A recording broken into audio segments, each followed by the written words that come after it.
Hello friends, जय Jagannath. Welcome to my channel Sanjh passion. Friends, आज गछटी होछि लकी प्लांट बा आमर वास्तु प्लांट। आम घर पाई बहुत शुभ।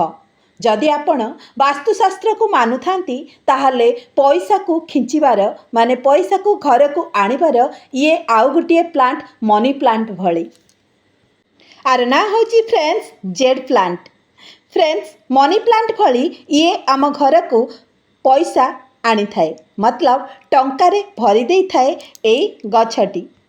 ए कथा मु कहू नहीं फ्रेंड्स, कहूची वास्तुशास्त्र। जदि आपण वास्तुशास्त्र को मानुथांती ताहले ए गछटी आपणक गृह पाई बहुत शुभ आउ बहुत मंगलमय हेब आपणक गृह पाई। हाँ फ्रेंड्स, आपण माने एई प्लांटटीर किपरि केयर नेबे आउ ताको किपरि इनडोर रे ग्रोथ करि परिबे आउ आउटडोर रे किपरि रखि परिबे, ताको किपरि तार सॉइल मीडिया रखिबे आउ तार कटिंग्स रु केमिति नुआ गछ तैयारी करि परिबे। जदि आपणकर जेड प्लांट रे पत्र गुड़िक हलदिया पड़ी से गुड़िक झड़ी जाउची, तेबे तार केयर किपरि नेबे आउ ताको फर्टिलाइज किपरि करिबे, से विषय रे मु आज आपण मानकु ए वीडियो रे सबु कहिबी।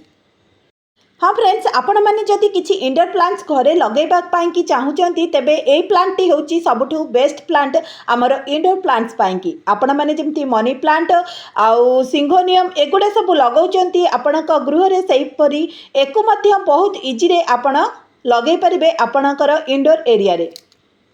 किंतु फ्रेंड्स, आर टिके स्पेशल केयर नबाकू आमकू पड़िबो।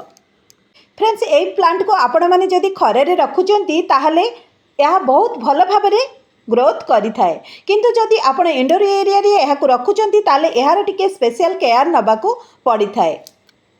सेमी सेड बा अल्प खरा पड़ुथिबा जगार मध्य आपण माने एई गछटी को रखि परिबे आउ बहुत सुंदर भाव रे यह ग्रीनी ग्रीनी होई माने सबुज सबुज होई बहुत भल भाव ग्रोथ करिवो।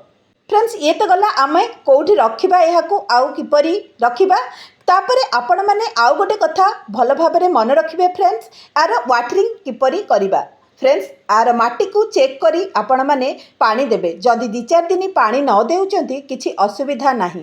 आपण देखि नियंतु तार माटीटी जदि सुखी जाइथिबो तापरे जाई आपण पानी दियंतु ना। जदि आपण सेई पानी ओदा थिबो तार मूलटी आउ पानी ता ऊपर तापरे देबे ताहले सेतरे फंगस लागिबार बहुत संभावना थाए आउ गछटरे पत्र हलदिया पड़ी से गुड़िक झड़ी जिबार बहुत संभावना थाए। तेणु आपण माने सब बेले वाटरिंग रो ध्यान रखंतु आउ पुणी तार ड्रेनेज होल को भल भाव में चेक करी नियंतु। ए प्लांट रे पानी दे दो जेपरी से ड्रेनेज हो जाउथिबो फ्रेंड्स, कारण जदि ता मूल रे पानी अटकीबो तेबे चेरटी रे तार फंगस लागिगिरी आमर गछटी को नष्ट कर देई पारे। तेणु फ्रेंड्स, गछ लगेबा बेले सॉइल मीडिया भी आमको ठीक रखा पड़ो। आपण मैंने मिट्टी नियंतु 30% आउ 60% नियंतु आमर बाली, तापरे आउ 10% नियंतु आमर काउडंग बा आमर वर्मी कंपोस्ट। ना जदि फ्रेंड्स आपण पाखे कोकोपीट अच्छी ताहले कोकोपीटर मात्रा टिके अधिक देबे, माटीर मात्रा टिके कम देबे। एही भली भाव में आपण गछटी के लगांतु, देखिबे आपणक ए जेड प्लांट टी बहुत सुंदर भाव में ग्रोथ करिवो। हाँ फ्रेंड्स, आउ गोटे कथा आपण मैंने जितेबाला ये गछटी को लगाउचंती जो पट रे देखुचंती, जदि छोट पट रे आपण लगाउचंती ताहले सेतिरे भल ड्रेनेज होल रहिबा आवश्यक, जेमती पानी दे दो ताहा बाहरी जाउथिबो।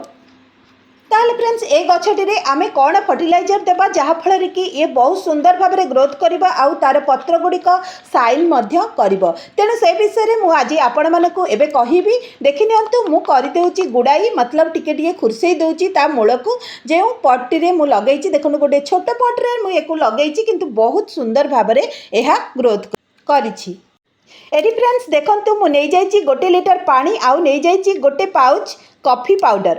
कॉफी पाउडर रे फ्रेंड्स बहुत मात्रा रे नाइट्रोजेन थाए। नाइट्रोजेन आमर पत्रदार गछ को माने जो गछ गुड़िक साइन करि थाए पत्र गुड़िक ता पई कि एहा बेस्ट बहुत सुंदर नाइट्रोजेन फर्टिलाइजरटी ए होची आमर ए कॉफी पाउडर ताको मात्र आधा चामच 1 लिटर पानी रे गोली दियंतु आउ तापरे आपण माने ताहा गछरे देई दियंतु। हाँ फ्रेंड्स, एथिरे नाइट्रोजेन रो मात्रा अधिक थिबारु एहा गछर पत्र को शाइनिंग करिथाए आउ ग्रोथ करिबारे मध्य सहाय्य करिथाए। आपण माने 1 लिटर पानी को बड़ पॉट रे रखिथिबा जेड प्लांट रे देई देबे, नहले छोट एबे ग्रोथ करिथिबा प्लांट रे अल्प अल्प मात्रा रे देई देबे। एई देखंतु मु जिपरि भाबरे देई देइची आउ तार ड्रेनेज होल रे एई पानी गुड़िक जेपरी ड्रेनेज हो जाउथिबो फ्रेंड्स, आपण माने निश्चित भाबरे ड्रेनेज होल को प्रथमे चेक करि नेबे जे आपण अधिका ड्रेनेज होल बनैचंती कि नाही। ए प्लांट टी को नमी बहुत पसंद माने उदालिया पसंद किंतु एते पसंद नुह, जहा फल रे कि से तार पत्र गुड़ी को हलदिया कर जाई थाए जदि अधिका पानी एथरे स्टोरेज हेकी रही जाई थाए। तेणु कॉफी पाउडर टी बहुत बढ़िया सार फ्रेंड्स, जहा फल रे कि आपण माने एहा को दियंती तेबे गछटी बहुत सुंदर भाबरे ग्रोथ करिवो।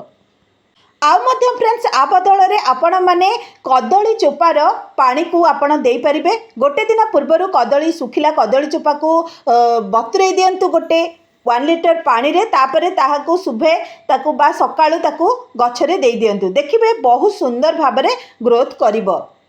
हाँ फ्रेंड्स, आपण जो भी सार दियंतु किंतु प्रथमे आपण कॉफी पाउडर को देबे, ता बदल रे आपण चापत्ती को भी देई परंती। जदि आपणक पाखे कॉफी पाउडर अवेलेबल न थाए तेबे आपण चापत्ती को गुंड करी सेथिरो आधा चामच पानी रे गोली देई पारिबे।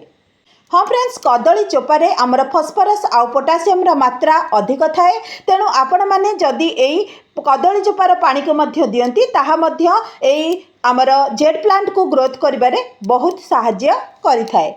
तेबे फ्रेंड्स आमर कॉफी पाउडर टी ही दियंतु, आउ जदि नाही तेबे एगुड़िक आपण यूज करि पारंती। हाँ फ्रेंड्स, जो सार भी आपण ए गछरे देउचंती 15 डेज रो गैप रखंतु, मतलब 15 दिन रो गैप रे आउ गोटे सार को यूज करंतु। हाँ, आपण माने जदि खरा रे ए प्लांट टी को रखिचंती तेबे आपण कंपोस्ट किंबा वर्मी कंपोस्ट बा जो गोबर खत आपण मुठाए मुठाए एथरे देई परिबे, जहा फल रे कि भल भाबरे ये ग्रोथ करि परिबो। हाँ, किंतु मासक रे थरे लेखा आपण माने ए गोबर खत को देई परिबे, जोटा कि पूरा कंपोस्ट हे जाइथिबो, कोनोसी सेथिरे ओदा अंश नथिबो। आउ मध्य फ्रेंड्स आपणक पाखरे जदि कंपोस्ट नाही बा गोबर खत नाही तेबे आपण माने जो चा को पिउचंती तार पत्ती को सुखै किरी सेथिरु 5 रु 6 चम्मच खंडे आपण माने 30 दिन रो गैप रे देई परिबे। ए सुखिला चापत्तीर गुंड को जदि आपण दौचंती ताहले कंपोस्ट दबा किछि आवश्यक नाइ जदि कंपोस्ट अछि आपण ताहा मध्य देई परिबे। फ्रेंड्स मु तो कौनसी सार मार्केट रु किणी करी आणे नाही, जदि आपण माने चाहुचंती ए गछरे किछि मार्केट रा सार दबा पाई कि तेबे आपण माने यूरिया देई परंती किंबा एनपीके रो जो सार अछि हमर ताकू आनी देई परंती, किंतु तार क्वांटिटी ठीक रखिबा को पड़िबा। आपण मानकू मार्केट रो जो एनपीके आपण आनिबे सेटा 10-10-10 रो रेशियो रे रखिबे, नाइ तो 20-20-20 रेशियो रो जो एनपीके थिबो ताकू आनी आपण देई परिबे। एहा फल रे आपणक गछर पत्र गुड़िक आहुरी ग्रीनी आउ शाइनिंग मध्य हेबो। किंतु फ्रेंड्स मु एठी आपण मानकू सजेस्ट करिबी आपण माने होममेड फर्टिलाइजर ही दियंतु, देखिबे आपणक गछटी मो गछ भलिया सेमती शाइनिंग आउ हेल्दी मध्य हेबो। फ्रेंड्स आपण माने जदि एहा को कौनसी शेप दबा को चाहुचंती ताहले किछि तार बांधी करी एहा को मध्य शेप देई परिबे, किंबा जदि गछ स्टाइल रो करबा को चाहुचंती ताहले आपण माने एहार डाळ गुडी को काटी करी ताको गोटे रबर रे बांधी करी आपण लगेई दियंतु, देखिबे ताहा गोटे गछ स्टाइल रो हेई जिवो। फ्रेंड्स ए प्लांट टी शुभ हेबा सहित आम इंडोर एरिया को मध्य डेकोरेट करथाए। तेणु फ्रेंड्स आज ही नहीं आसतु यही प्लांटी जदि आनी नाहंती आउ जदि आपणक गृह रे अच्छी एई प्लांटी तेबे एपरि भाबरे केयर तार नियंतु। देखिबे वास्तुशास्त्र अनुसार आपणक घरे नकारात्मक ऊर्जा कुआडे चली जिवो आउ सकारात्मक ऊर्जा आपणक गृह रे प्रवेश करिवो आउ धन जनर कौनसी अभाव रहिबो नाही, कौनसी समस्या घरे आसीबो नाही। तेणु फ्रेंड्स वीडियोटी जदि भलो लागुथिबो ताहाले गोटे लाइक करदेबे, कमेंट मध्य करदेबे। आउ मध्य ए वीडियो रे जदि किछि शिखिबार कथा थाए किछि इनफॉर्मेटिव वीडियो होइथाए ताहले आपण माने आपण मानक सांग मानक सहित मध्य शेयर करि परिबे। तेनो फ्रेंड्स रहुची पुणी देखा हबो आउ गोटे नुवा वीडियो रे सेतबळ पई की जय जगन्नाथ। जगन्नाथ आपण मानकर मंगल करंतु।